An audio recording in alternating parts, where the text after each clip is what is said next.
In this video, we will learn about noise reduction effects in Adobe Audition and beyond. We'll see what options we have in Adobe Audition, and then if there are any better options in third-party effects. We will also learn under which conditions they perform better. So it is a comparison to actually understand which noise reduction effect to apply in which case. If you go into Adobe Audition's effects and go to Noise Reduction and Restoration, you will see several effects.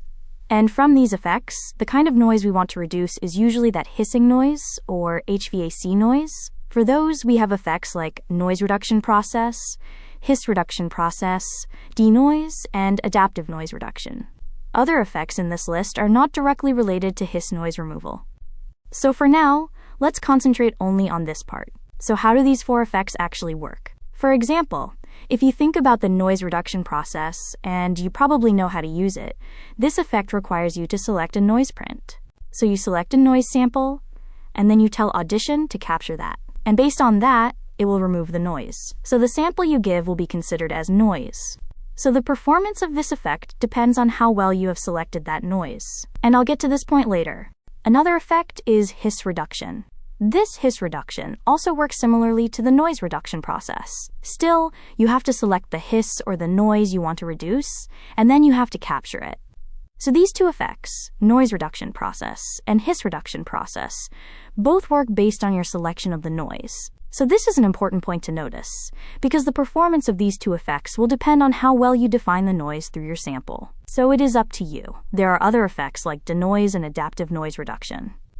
In this case, for example, with denoise, you cannot actually select the noise sample. You can select the processing focus, like at which frequencies you have the noise, and it is based on your understanding of which frequencies the noise resides in. Then you select that as the processing focus. But other than that, it is only the amount knob. So this is how denoise works. Another effect we have is adaptive noise reduction. This one works a bit differently. In this case, Audition actually calculates the noise. Audition understands the noise from your recording sample. And this one is the better noise reduction effect among the Audition noise reduction options. So if you have a very basic level of noise, then you can use denoise. Otherwise, you should use adaptive noise reduction. But keep in mind that adaptive noise reduction and denoise adjust the noise on their own. Audition adjusts the noise profile for you. You do not give the noise sample as you do in the hiss reduction or noise reduction process.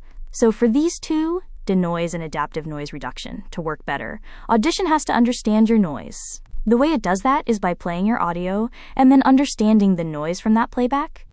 So for adaptive noise reduction and denoise to work better, I suggest you always keep some noise at the beginning of your recording. For example, many people make the mistake of hitting the record button and starting to talk right away.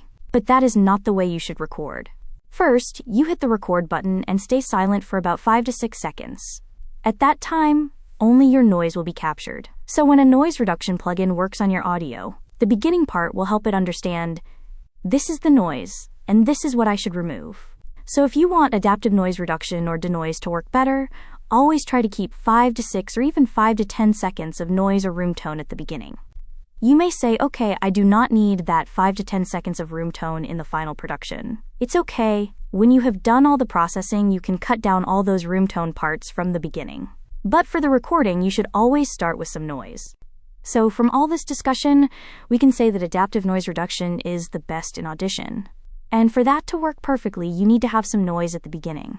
Otherwise, it cannot calculate very well what your noise is. Another thing about Audition noise reduction is that if you click on any of the effects, you will see a help page. You can see the help for the effect.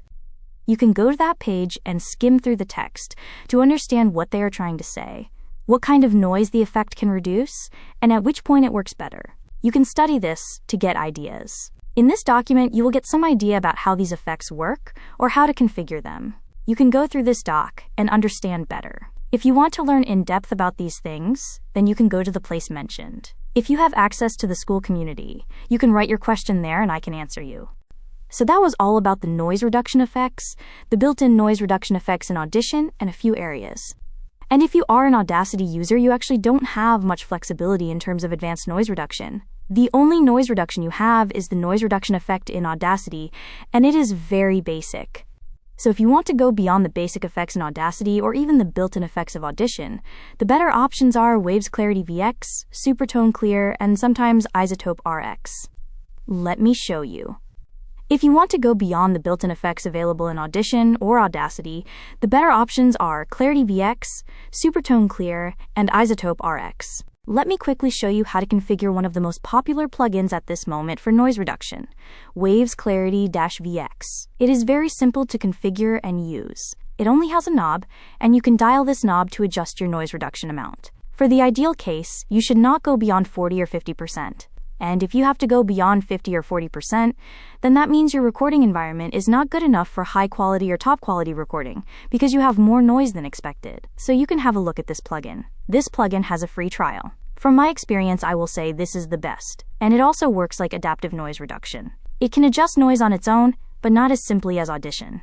It has AI or machine learning algorithms inside it, which can detect the noise from your recording. So you play the audio, and it detects the noise, and that way it reduces the noise. So Waves Clarity-VX is quite popular, and it is quite good. There are other options like Supertone Clear. Supertone Clear does not only reduce noise, it can also take care of room reverberation, the sound reflection of your room. Supertone Clear has more flexibility in reducing noise because it also lets you choose how much ambiance you want to keep, and it also reduces some of the reverb. It is a bit more complex to configure than Waves Clarity-VX, and for professional or top quality audio, you may not want to disturb too much of the voice. You see that Supertone Clear has more options to reduce noise in terms of ambiance control and room reverb handling. Sometimes that may not be necessary, and you may want to keep things simple. For that case, Waves Clarity-VX is a better option. For content creators, they may not record in an ideal room and may have sound reflection problems. So for them, Supertone Clear can be a good option. And if you already have Isotope RX, you can also check the voice denoise inside Isotope RX. For just reducing noise, I do not recommend getting Isotope RX. Isotope RX has other features for which you may want to use it. For example, reducing mouth clicks or having a better de-essing effect. But if you already have Isotope RX, you can check how the denoise plugin performs compared to the built-in effects in your Audition. So these are the options to explore regarding noise reduction. And as I mentioned at the start of this video, you have to be careful that no extra noise gets into your recording. If you have irregular background noise, the kind of noise that does not fall into the category of hiss noise or consistent noise, it is very difficult to remove using software. So you have to be careful about that. And if you are trying to reduce the hissing noise, then you can look at the options I have discussed.